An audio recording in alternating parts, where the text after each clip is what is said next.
35 al 39. También agradecemos a Dios porque pues, nos permitió a mi familia asistir la semana pasada o estar fuera y tener unas pues ya muy necesarias vacaciones, un tiempo de relajamiento, de descanso físico, ¿sí? Y creo que casi ni se nos nota, ¿verdad? ¿No? Andamos un poquito bronceaditos, ¿no? Sí, pero gracias a Dios por ello, hermanos, porque nos permitió ir y renovarnos en nuestras fuerzas. Y bueno, gracias a Dios por la vida de nuestros hermanos diáconos que nos apoyaron en la conducción y dirección de los programas y los servicios de esta semana. Sí, hoy no están con nosotros nuestro hermano Oscar, nuestra hermana Idalí, pero que el Señor les guarde donde quiera que se encuentren. Amén. Sí, ellos tuvieron también que salir de la ciudad, pero ya estarán con nosotros en estos días de la semana. Amén. Bueno, vamos a leer Romanos capítulo 8, versículo 35 al 39. ¿Ya todos lo tienen? La bendita palabra del Señor dice de la siguiente manera. Pregunta: ¿quién nos separará del amor de Cristo? ¿Tribulación o angustia? ¿O persecución o hambre? ¿O desnudez o peligro o espada? Como está escrito: por causa de ti somos muertos todo el tiempo, somos contados como ovejas de matadero. Antes, en todas estas cosas somos más que vencedores por medio de aquel que nos amó. Por lo cual estoy seguro de que ni la muerte, ni la vida, ni ángeles, ni principados, ni potestades, ni lo presente, ni lo porvenir, ni lo alto, ni lo profundo, ni ninguna otra cosa creada nos podrá separar del amor de Dios que es en Cristo Jesús, Señor nuestro. Inclinamos nuestro rostro y oramos. Padre, en estos momentos, Señor, disponemos nuestra mente y nuestro corazón para escuchar el consejo de tu palabra, oh Dios. Rogamos, Señor, que toda perturbación que pueda haber, oh Dios, en nuestras mentes se desvanezca, Señor, por el poder tuyo, y que tu palabra, oh Dios, sea prosperada en nuestras vidas y dé fruto para tu honra y para tu gloria. En el nombre de Jesús. Amén. Amén. Se cuenta en una ocasión que en la selva vivían 3 leones, y un día el mono fue el representante electo por todos los demás animales para tomar la palabra por todos los animales y hablar y decir: tenemos que escoger un rey, porque el rey de la selva es el león, pero en esta selva nuestra hay 3 leones y no podemos tener 3 reyes. Uno de ustedes tiene que ser, pero ¿cómo le vamos a hacer? ¿Sí? ¿Cómo le haremos para decidir cuál de ustedes 3 va a ser el rey de esta selva? Y entonces el mono dijo: bueno, los 3 son leones, los 3 son muy fuertes. ¿A cuál de ustedes vamos a rendirle obediencia? ¿Cuál de ustedes será nuestro rey? Y bueno, la preocupación de los animales tenía mucha razón de ser, porque no puede haber 3 reyes en esa selva. Pero entonces encontraron una solución muy simple y decidieron que los 3 leones iban a escalar aquello que ellos llamaban la montaña difícil. El mono les dijo: ya sabemos qué es lo que vamos a hacer. Ustedes 3 van a escalar la montaña llamada difícil, y el de los 3 que lo logre, ¿sí? Pues ese será el rey de esta selva, el que primero llegue a la cima. Esta montaña difícil era la más grande, la más alta de toda la selva, la que tenía más obstáculos y muchos peligros. Sin embargo, el desafío fue aceptado y los 3 leones comenzaron a emprender el viaje. Se reunieron al pie de la montaña y el primer león intentó escalar y no pudo llegar. Se cansó, tuvo heridas en el camino entre los peñascos y no logró llegar. El segundo empezó con todas las ganas, con todo el ímpetu, bien animoso, confiado en sí mismo, pero también fue derrotado por la montaña difícil. El tercer león tampoco lo pudo conseguir y descendió de donde llegó, descendió derrotado. Cuando los animales de la selva vieron que los 3 leones habían regresado sin alcanzar la cima, se sintieron frustrados, impacientes, curiosos. Pero ahora, ¿cómo le iban a hacer si los 3 leones no lograron llegar a la cima de esa montaña llamada la montaña difícil? La ilustración no termina aquí, pero quiero parar aquí porque ciertamente en la vida tuya y en la vida mía siempre hay montañas difíciles de escalar. Tú y yo en nuestra vida diaria tenemos también la montaña de las dificultades. Y estas dificultades pueden ser de 2 tipos. Pueden ser dificultades que vienen ocasionadas por fuerzas malignas, y pueden ser dificultades que vienen ocasionadas por aflicciones. Las primeras de ellas, las montañas de las dificultades que vienen por fuerzas malignas, puede ser porque las fuerzas malignas procedan o tengan su origen en la maldad de los hombres. Cuando los hombres se levantan en nuestra contra y atentan contra tu persona, atentan contra tus posesiones, contra tus bienes. La palabra de Dios dice en la segunda carta del apóstol Pablo a Timoteo, capítulo 3, el versículo 1 en adelante, dice: también debes saber esto, que en los postreros días, es decir, ya el tiempo que tú y yo vivimos, en los postreros días vendrán tiempos peligrosos, porque habrá hombres amadores de sí mismos, ávaros, vanagloriosos, soberbios, blasfemos, desobedientes a los padres, ingratos, impíos, sin afecto natural, implacables, calumniadores, intemperantes, crueles, aborrecedores de lo bueno, traidores, impetuosos, infatuados, amadores de los deleites más que de Dios, que tendrán apariencia de piedad, pero negarán la eficacia de ella. Porque de estos son los que se meten en las casas y llevan cautivas a las mujercillas, cargadas de pecados, arrastradas por diversas concupiscencias. Estas siempre están aprendiendo y nunca pueden llegar al conocimiento de la verdad. Y de la manera, dice el versículo 8, que Janes y Jambres resistieron a Moisés, así también estos resisten a la verdad. Hombres corruptos de su entendimiento, reprobos en cuanto a la fe, mas ellos no irán más adelante, porque su insensatez será manifiesta a todos, como también lo fue la de Janes y Jambres.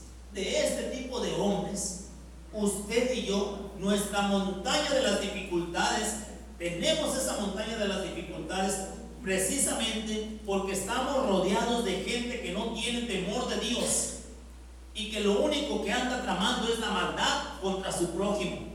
Y en algún momento tú y yo somos alcanzados por la maldad que los hombres traman.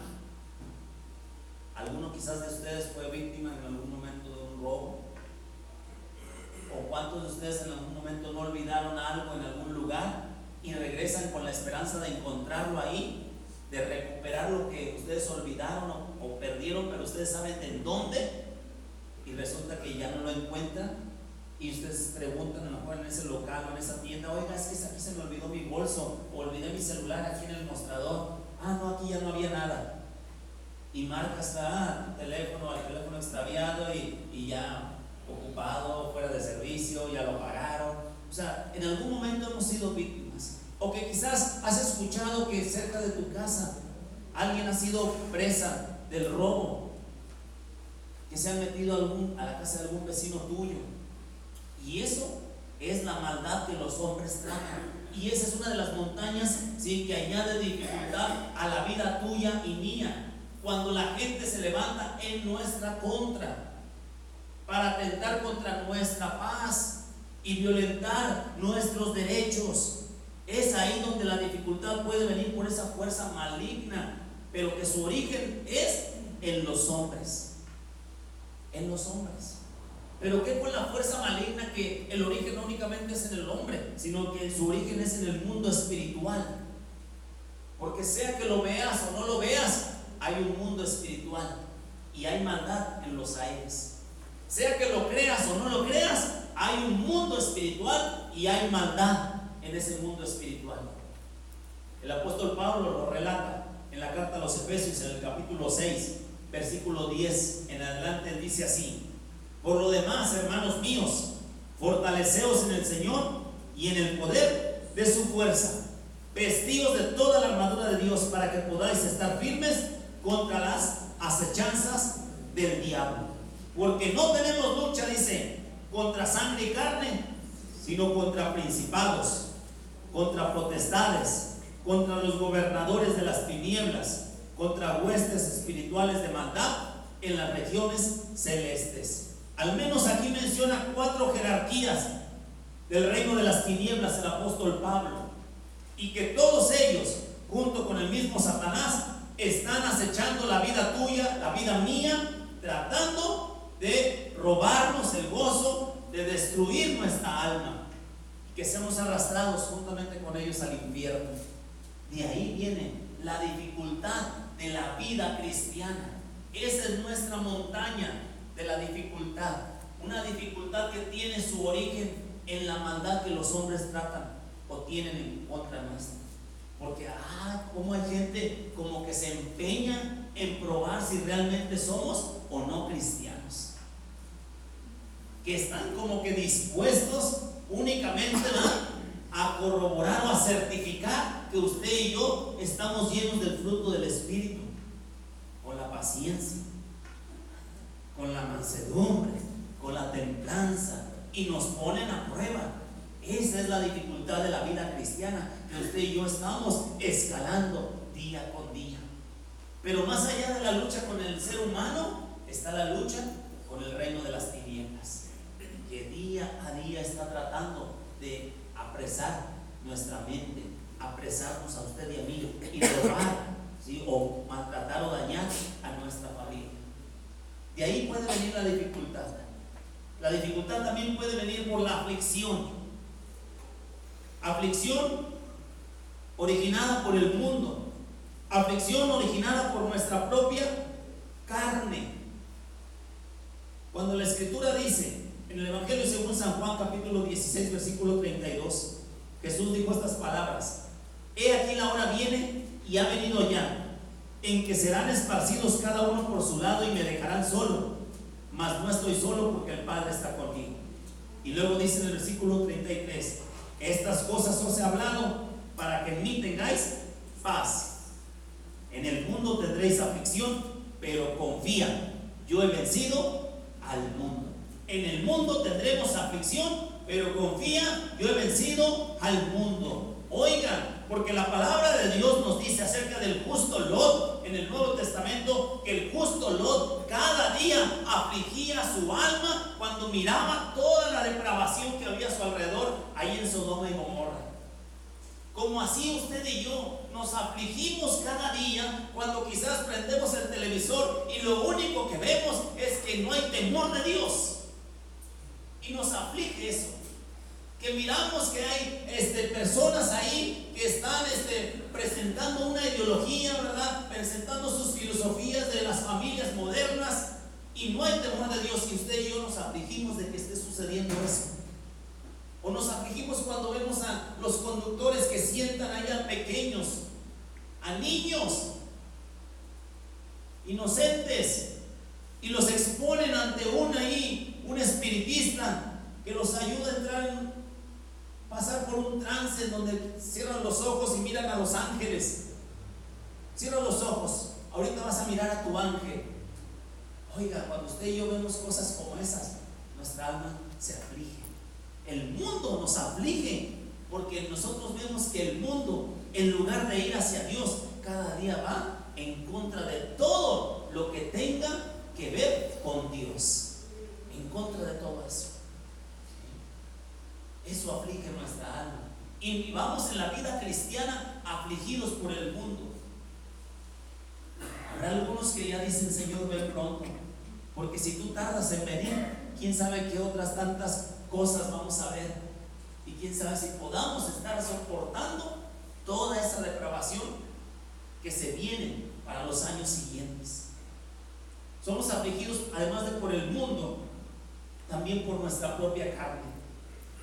La Escritura dice en Gálatas capítulo 5, verso 16: digo pues, andad en el Espíritu y no satisfagáis los deseos de la carne, porque el deseo de la carne es contra el Espíritu, y el del Espíritu es contra la carne, y estos se oponen entre sí para que no hagáis lo que quisieres. O sea, si ya hay una lucha exterior, y esta lucha exterior es con la gente que trama lo malo hacia ti, si hay una lucha exterior y esta es con el diablo y sus huestes de maldad que tienen una lucha en contra tuya, esa es la exterior. Pero ya sumado a eso hay una lucha en nuestro interior, porque nuestra carne quiere hacer lo que le agrada a ella, pero nuestro espíritu quiere hacer lo que agrada a Dios. Y ahí está la lucha de cada día, de cada día.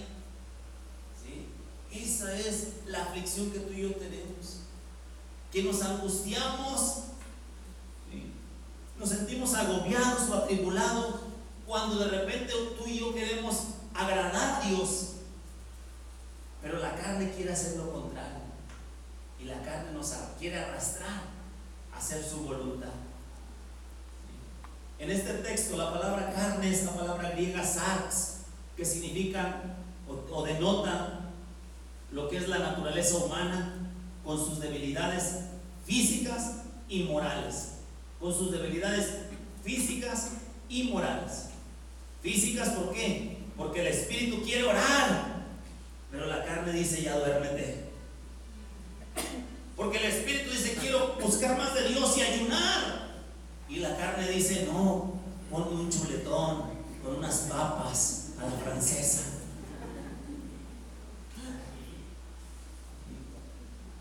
Esa es la lucha en nuestras debilidades físicas y en nuestras debilidades morales, porque la lucha está continuamente ahí. La debilidad de nuestras pasiones, las cuales quieren mandar en nosotros, pero debe ser el Espíritu de Dios el que impere en nuestra vida. Hermanos, de ahí viene la dificultad de la vida cristiana. Viene entonces de las aflicciones. Viene ahí de lo que es las fuerzas malignas que batallan en contra tuya. De ahí viene la dificultad de la carrera cristiana. Pero tú y yo tenemos que escalar. Quiero que tú y yo entendamos un poquito mejor esto a través del pasaje bíblico. En Apocalipsis capítulo 2, versículo 1 al 4. Vamos a entender un poco acerca de estas dificultades, de la montaña de la dificultad. Y vamos a ver que hay una dificultad que atravesó esta iglesia. Apocalipsis capítulo 2 es el comienzo de una serie de mensajes que Dios le reveló al apóstol Juan en esa isla donde él se encontraba por causa del evangelio. Y dice la palabra de Dios, Apocalipsis capítulo 2, verso 1 al 4: escribe al ángel de la iglesia en Éfeso, el que tiene las 7 estrellas en su diestra, el que anda en medio de los 7 candeleros de oro, dice esto: yo conozco tus obras y tu arduo trabajo y paciencia, y que no puedes soportar a los malos, y has probado a los que se dicen ser apóstoles y no lo son, y los has hallado mentirosos, y has sufrido y has tenido paciencia y has trabajado arduamente por amor de mi nombre y no has desmayado, pero tengo contra ti que has dejado tu primer amor. Este pasaje nos va a enseñar a ti y a mí que esta iglesia llamada Éfeso tuvo su montaña de la dificultad que tenía que escalar. Y en esta montaña de la dificultad ella se encontró con muchos retos, como los has encontrado tú en tu vida cristiana, los hemos encontrado nosotros como iglesia. Sin embargo, el mensaje, antes de Dios de hacerles un llamado, ¿sí?, Él viene y les hace un reconocimiento. En los versículos Él les empieza a reconocer o a elogiar lo que había visto en ellas. Pero cada uno de esos reconocimientos tiene que ver con la vida que esta iglesia de Éfeso tenía en su pasado. Él le dice: yo conozco tus obras y tu arduo trabajo y tu paciencia, y que no puedes soportar a los malos. Cuando dice la escritura trabajo, conozco tu trabajo, ¿sí?, lo define como un trabajo arduo. ¿Quién de nosotros no ha tenido un trabajar así en la vida cristiana? Le hemos sudado, le hemos batallado, Hemos entendido desde que conocimos al Señor y entregamos nuestra vida a Él, las cosas que usted y yo teníamos que dejar de nuestra antigua manera de vivir y que no se alineaban con la voluntad de Dios. Y para algunos fue fácil dejar algunas de esas cosas, pero para otros nos fue muy difícil dejar ciertos hábitos, dejar ciertas conductas y patrones y actitudes que teníamos antes de conocer a Cristo, y que venidos a la vida cristiana aún estaban en nosotros, y de repente querían surgir en nosotros esa naturaleza, pero trabajamos en ello, nos esforzamos por ser cada día más agradables a Dios. El Señor le dice en este pasaje de Apocalipsis: conozco tus obras. Le está dejando en claro a esta iglesia que Él conocía que eran una iglesia con efectividad, que algo que se lo proponían lo alcanzaban. Yo no sé si en este lugar hay gente así, que se ha esforzado en los caminos del Señor, que ha trabajado mucho en su vida cristiana. A través de los años que ha tenido en el caminar con el Señor, han trabajado arduamente. El Señor ha tenido todo de ti en lo que se refiere a un esfuerzo físico. El Señor ha visto tu efectividad, es decir, que cuando te has propuesto algo en los caminos del Señor, has logrado lo que te has propuesto. ¿Hay alguien aquí que haya hecho eso? Bueno, pues el Señor a gente como ella, ¿sí?, como esta iglesia, el Señor les reconoce eso. Como también le reconoce la paciencia que ha tenido y que has manifestado en algún momento también tú. Porque estás esperando que promesas en tu vida se cumplan. Has esperado quizás por mucho tiempo las promesas en tu familia, para salvación, para restauración, para un milagro, y has aguardado con paciencia el cumplimiento de esas promesas. El Señor se lo reconoció a esta iglesia. Inclusive la iglesia tenía un celo santo, pues dice que no podía soportar a los malos. Oiga, hay gente entre nosotros, o usted puede ser uno de ellos, que cuando usted ve a aquellos que hacen maldad, usted le entra un celo. Aquellos que están haciendo lo malo, aquellos que dicen ser de Dios, pero andan en las obras de la carne y andan haciendo la maldad. Ahí es donde nos entra un celo santo. Además, era una iglesia que había ejercido un discernimiento. Dice: has probado a los que se dicen ser apóstoles y no lo son. ¿Quién de ustedes tiene un discernimiento como ese? Que puede ver la vida de alguien, puede conocer y decir: ah, es que él dice que es cristiano. No sé, pero hay algo como que, algo que me dice que no. Hay algo, no sé, en él o en ella, como que no está bien, ¿no? Y te generas como que te entra un espíritu de sospecha. Pero esta iglesia tenía discernimiento, pues había probado a los que se dicen ser apóstoles y no lo eran. Es decir, había una confrontación con aquellos que decían ser enviados y mensajeros del Señor, y los habían encontrado mentirosos. Además, era una congregación sufrida. Había sufrido, pero no había desmayado, y manifestaban rechazo a los falsos maestros. Todo eso fue en la escalinata de su montaña de las dificultades que atravesó esta congregación de Éfeso. Ahí va, en la montaña de la dificultad.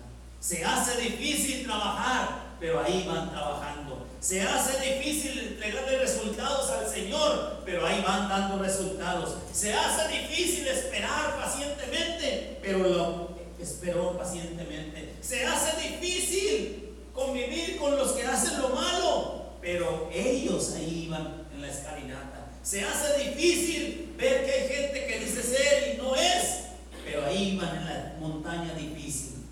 Se hace difícil cuando en lugar de que haya gozo, hay pruebas, en lugar de que haya alegría, hay llanto, pero ahí iban en la escalinata de esa montaña de sus dificultades. Tenían falsos maestros, por lo tanto falsas enseñanzas, pero esa iglesia iba en esa montaña escalando, a llegar a la cima, a lo que Dios tenía para ellos. Y así algunos de nosotros En algún momento, así es nuestra vida también, en lo personal. Vamos en esa montaña de la dificultad y vamos avanzando en nuestra vida cristiana. Pero hay algo en el versículo 7, ¿no? Versículo 4, perdón, que le dijo: pero tengo contra ti que has dejado tu primer amor. Es como el león que ya viene ahora de regreso y viene descendiendo de la montaña. No llegó hasta la cima. Esta iglesia de Éfeso iba a la cima, pero dejó su primer amor. El Señor le recuerda todas las cosas de su pasado, lo que hizo en el pasado, su conducta, su proceder del pasado, pero le dice: pero tengo contra ti en este presente que has dejado tu primer amor. ¿Qué significaba esto? Un enfriamiento espiritual en la vida de ellos, un enfriamiento espiritual quizás en tu vida. ¿Por qué? Porque has abandonado ese primer amor, porque Cristo ya no está primero en tu vida, porque has perdido tu fervor y tu sensibilidad por Cristo, porque tu orar ya no es como era antes, porque has perdido tu amor para con los demás, porque el corazón amoroso que tenías ahora se ha empañado, porque has perdido la disponibilidad que tenías para trabajar junto a otros, porque si por algo tenían obras, si por algo eran efectivos, es porque sabían trabajar en equipo, porque había unidad, porque se juntaban para hacer las obras y eso les traía resultados. Pero ahora habían perdido esa disponibilidad. Las críticas, las envidias vinieron a quebrar el amor, a apagar el amor que había sido derramado en ellos. No importa, mi hermano, no importa cómo empezaste, sino cómo acabes. No es tan importante el cómo empezaste la vida cristiana, sino el cómo tú y yo la acabemos. No importa tanto lo que nos encontramos a las faldas de la montaña de la dificultad. No importa tanto el carácter cristiano que desarrollamos cuando hubo dificultades, cuando hubo pruebas, cuando hubo enfermedad, sino que lo que importa es cómo vamos a acabar en la cima. Si vamos a llegar al premio del supremo llamamiento, a donde estamos llamados. No importa tanto el trabajo que hemos hecho, no importa tanto, ¿sí?, las buenas obras que hayamos logrado, no importa tanto, ¿verdad?, el rechazo o el descubrimiento de los falsos profetas, apóstoles y maestros. No importa tanto eso como que tú y yo acabemos la carrera, lleguemos a la cima. Tenemos que llegar ahí, hasta ese lugar donde Dios quiere, y no que tú y yo vengamos en descenso. Cuando el Señor le dice esta palabra, también le hace un llamado. Es aquí donde está el llamado para que tú y yo seamos vencedores. Es el llamado a vencer el enfriamiento espiritual. Estamos llamados tú y yo a vencer toda frialdad espiritual. Recuerda, dice el versículo 5 de Apocalipsis 2, recuerda por tanto de dónde has caído y arrepiéntete y haz las primeras obras, pues si no, vendré pronto a ti y quitaré tu candelero de su lugar si no te hubieres arrepentido. Ahora que estuvimos en el viaje a Oaxaca, cuando llegamos a una de las comunidades, llegamos a una parte alta y de ahí teníamos que descender a donde estaba la casita donde nos íbamos a instalar para hacer el trabajo de la brigada. Y bueno, dejamos las camionetas acá en la parte alta y había que caminar, rodear para encontrar la parte más fácil para descender y llegar hasta la casa. Y bueno, nunca falta el que se quiere hacer el que quiere cortar camino, ¿no? Y bueno, ahí va el pastor, ¿no?, queriendo cortar camino. Y me agarré una bolsota de ropa, ¿no?, de la ropa que ustedes donaron, y ahí llevo, y ahí voy. ¿Sí? No, pastor, me dice Fernando, por ahí no, pastor, porque ahí es peligroso, se vaya a caer. Y pues yo vi el tesoro que había que dar, ¿no? Dije, no, mejor por aquí. Le digo, no, hombre, por aquí. Al cabo que si me caigo blandito con toda la ropa que traigo aquí. ¿Y qué creen que pasó? Comencé mi descenso. ¿Sí? parecía un tobogán eso. Cuando me resbalé, y ahí voy. Sí, me ayudó la bolsa de ropa, ¿no? Bajé, dejé la ropa, y ¿por dónde creen que me regresé? Le rodeé. Recordé dónde me había caído. Y pregúnteme si me volví a bajar por ahí. No. Tú y yo estaremos atravesando. Tú estarás atravesando un enfriamiento espiritual. Qué bueno. Si tú y yo tenemos las glorias del ayer y las recordamos, ¿a poco no recuerdas? Haz memoria. ¿Recuerdas las veces que derramabas tu corazón en la presencia de Dios? Algunos de ustedes conocen al Señor desde su juventud y derramaban su corazón en la presencia del Señor, y ahora sí que lloraban, como decimos por ahí, a moco tendido, y no les importaba, no les importaba. Algunos conocieron a Cristo en campañas al aire libre o fueron a eventos al aire libre y venía la lluvia y no importaba que se estuvieran mojando y seguían ahí. ¿Por qué era eso? Porque había un primer amor, porque había amor, había fuego en el corazón. Hoy si vemos que está nublado y va a llover, decimos no vamos a la iglesia porque nos vamos a mojar. Hemos dejado el primer amor. Y así con todo y que llovía y te invitaban a pasar al frente a que oraras por ti, y tú también te hincabas ahí sin importar que estuviera el zacate o la tierra y hubiera lodo, ahí te hincabas, no importando que tus zapatos bien boleaditos y quedaran con unas plastas ahí de lodo, no importaba nada de eso. Lo importante era estar cerca de aquel que tú amabas con todo tu corazón, con toda tu alma, con toda tu mente y todas tus fuerzas. Y si hemos dejado de hacer eso, entonces quiere decir que el dejar de hacer esas cosas manifiesta que estamos atravesando enfriamiento espiritual. Recuerda de dónde has caído, dónde caíste. ¿Recuerdas aquellas ocasiones en las que quizás orabas y asistías a la casa del Señor cada que tenías un servicio y cada vez que había programa, ahí estabas? Recuerda dónde has caído, por qué es que dejaste de congregarte, en qué momento caíste, cuando quizás pusiste los ojos en la vida de una persona y esa persona le falló a Cristo, ni a ti te falló, le falló a Cristo y eso te estorbó a ti. Y ahí fue tu caída. Y ahí, en lugar de seguir escalando la montaña de la dificultad, comenzaste el descenso, alejándote de la meta a la cual Él nos ha llamado.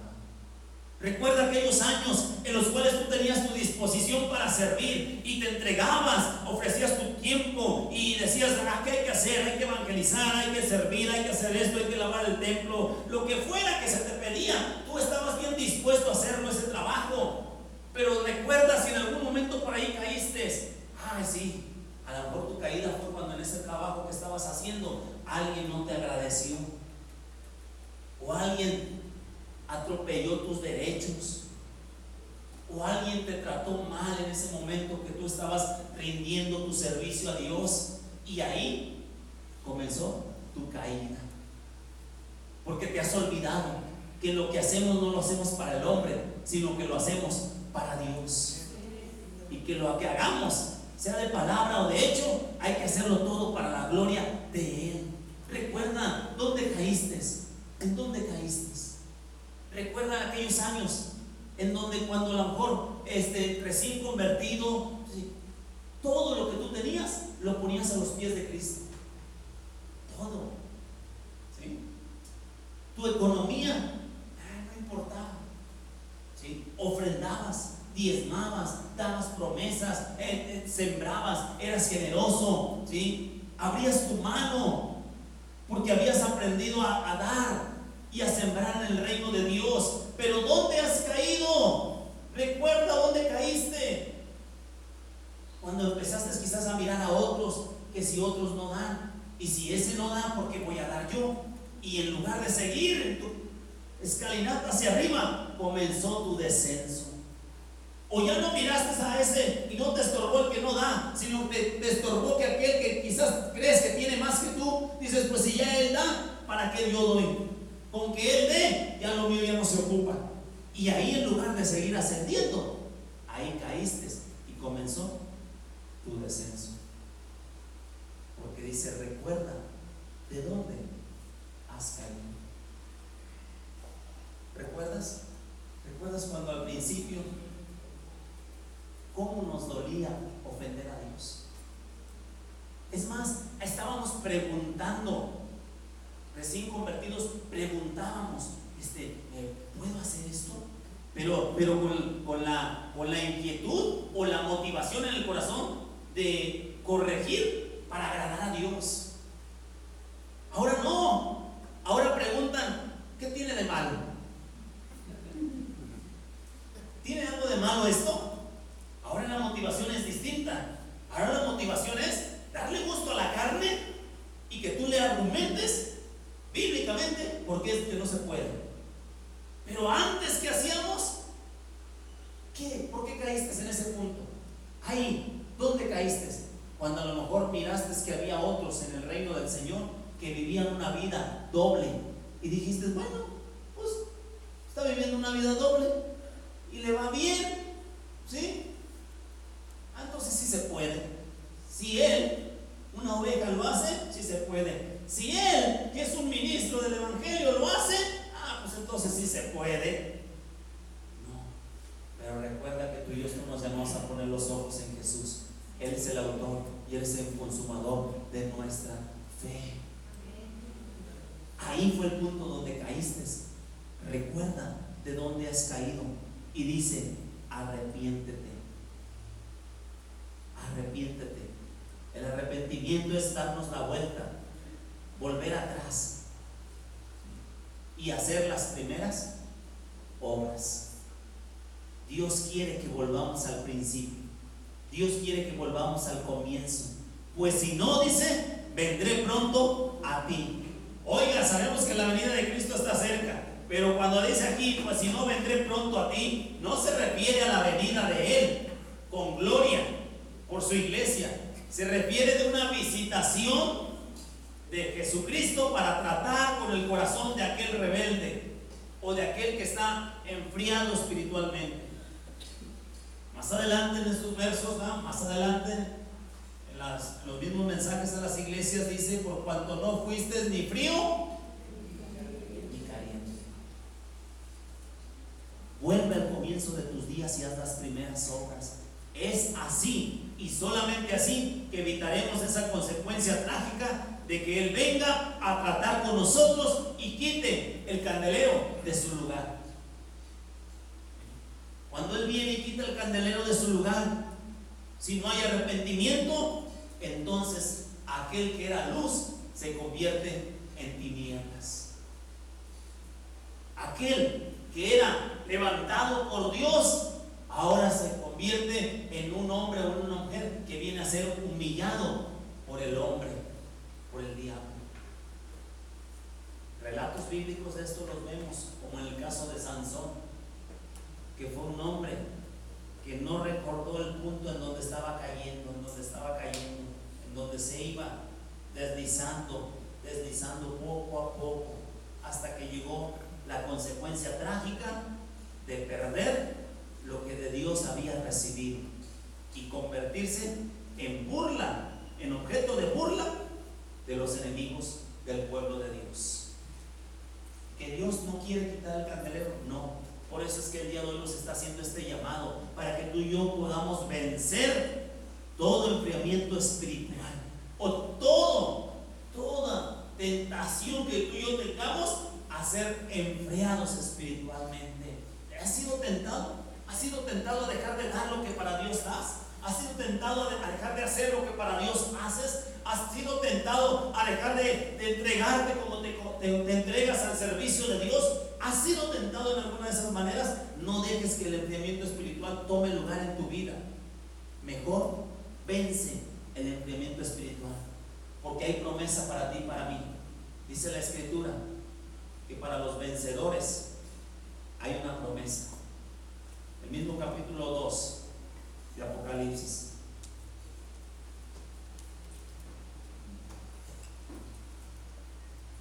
Versículo 7 y 8.